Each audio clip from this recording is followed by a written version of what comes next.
Welcome back. Let's put the spotlight on the commodity markets now. We have Manisha joining in. Manisha, morning. So what's catching your attention today?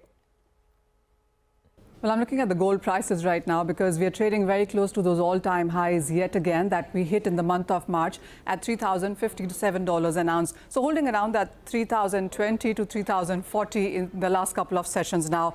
What is important is that you have seen gains in the gold prices come ahead of the U.S. reciprocal tariffs that take place on 2nd of April. And then the U.S. Fed speeches, many of them in this week, is something that will set course. Even as we have seen a bit of a gain from the U.S. dollar index, the gold prices have continued to be in the positive, but that clearly has been the situation for most of part of this year.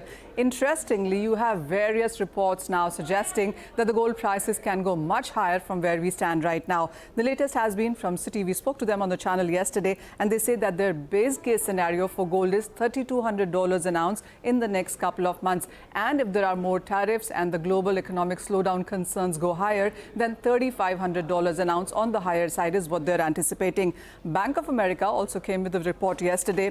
They are putting gold as an average price of $3,063 an ounce for this year, and they're anticipating gold at $3,350 an ounce in 2026. But Bank of America also says that the investment demand, if that goes up by 10%, then in next 2 years you could be looking at the gold prices trading at around $3,500 an ounce. So higher highs coming in for gold prices from many of these banks and brokerages. And then of course you have ANZ talking about 3,100 in 3 months and talking about 3,200 for the next 6 months as well. De Beer Group has talked about $3,300 an ounce for gold. Goldman Sachs and BNP are putting forecast at $3,100 an ounce, and Macquarie has spoken about $3,500 as well in the next 12 to 18 months. So very bullish cues continuing in case of gold prices, and we have seen buying happen on every dips for this commodity.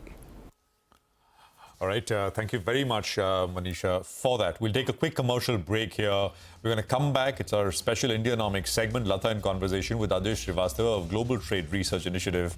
They talk about what could the shape, size, extent of Trump tariffs on the 2nd of April look like.